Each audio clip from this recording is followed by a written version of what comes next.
It was a chilly evening in late autumn in Chicago. The wind carried the scent of roasted chestnuts from street vendors, and the glow of city lights danced on the damp pavement. Michael Jordan, no longer just the legendary basketball icon, but also a quietly influential philanthropist, stepped out of his sleek black sedan. Tonight, he wasn't on his way to a glamorous event or a high-profile meeting. He had a different mission, one that would remind him of the roots of his own journey and, perhaps, change another life. As he strolled through a quiet neighborhood near an old community center, Michael's attention was drawn to the sound of bouncing basketballs and laughter echoing from a small, worn-out outdoor court. The court's faded lines and a rusted hoop told the story of years of neglect, yet they still served as the heart of this close-knit community. Leaning against the chain-link fence was a young boy, his posture both determined and dejected as he repeatedly attempted a shot that never found its mark. As he strolled through a quiet neighborhood near an old community center, Michael's attention was drawn to the sound of bouncing basketballs, laughter echoing from a small, worn-out outdoor court. The court's faded lines and a rusted hoop told the story of years of neglect, yet they still served as the heart of this close-knit community. Leaning against the chain-link fence was a young boy, his posture both determined and dejected, as he repeatedly attempted a shot that never found its mark. "Are you Michael Jordan?" the boy asked, his voice a mix of disbelief and hope. Michael smiled warmly, his eyes crinkling at the corners in that familiar, reassuring way. "Yes, I am, and I see you're working hard on your shot." The boy, whose name was Jamal, nodded hesitantly.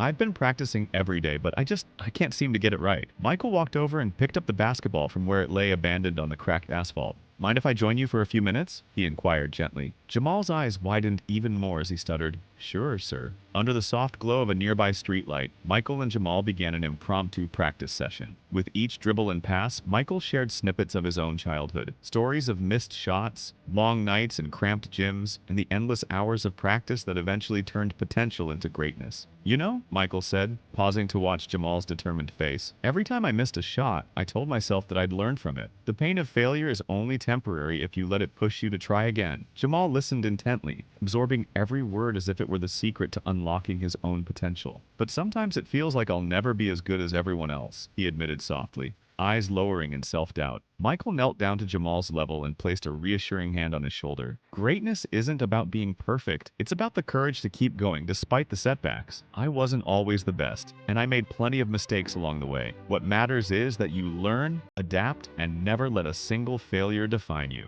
The conversation continued as the two moved through drills and playful challenges. Michael demonstrated techniques with an ease that came from decades of experience, while Jamal tried to mimic every move with a mix of awe and determination. Neighbors gathered at the edge of the court, silently watching the exchange between a living legend and a hopeful young dreamer. Some whispered in disbelief, others in admiration. After a particularly challenging drill, Jamal's eyes welled up with tears, not from the physical exertion, but from the emotional weight of Michael's words. "I want to be just like you someday," he confessed, voice trembling. Michael's expression softened further, and he replied, "I want you to be even better, because your journey will be your own." Just then, a commotion arose at the court's entrance. A group of older kids, skeptical of the newcomer and protective of their territory, began to jeer. One of them, with a sneer on his face, shouted, "What's a rich guy doing here messing with kids? Go back to your fancy world." Michael's eyes met those of the ringleader calmly. "This isn't about wealth or status," he said firmly, his tone leaving no room for argument. "It's about passion, perseverance, and the willingness to help others rise above their circumstances." The older kids, taken aback by the quiet authority in Michael's voice and the respectful way he treated them, gradually fell silent. The mood shifted, and even the skeptical onlookers began nodding in approval. One of the teens, who had been quietly observing, stepped forward and asked, "Can you show us some of those moves too, Mr. Jordan?" Michael laughed, a deep, contagious laugh that broke the tension. "Of course," he said. "Basketball is for everyone, and there's always something to learn."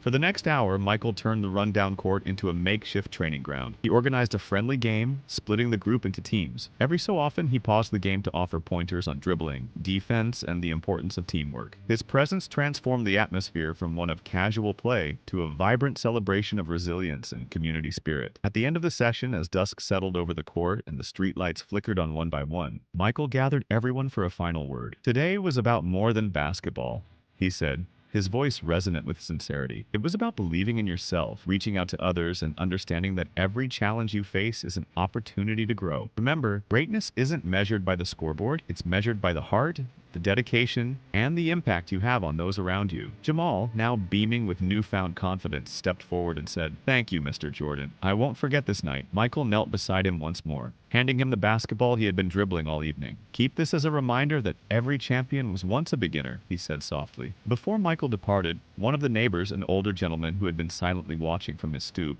approached him. "You've given these kids more than just basketball tips tonight," he said. "You've given them hope." Michael nodded humbly. "I'm just passing on what was once given to me," he replied. "It's all about lifting each other up." As Michael climbed back into his car, the community center's lights flickered on, and the sounds of laughter and chatter filled the night air. The story of that evening would soon spread through the neighborhood, a tale of a legend who stepped off the pedestal and into the lives of everyday people, reminding them that greatness is not reserved for the few, but is something each of us can achieve. Thank you for watching till the end. If you enjoyed this story, please like the video, share it with your friends, and subscribe to our channel. Don't forget to hit the notification bell for more inspiring tales of transformation and hope. Have a wonderful day.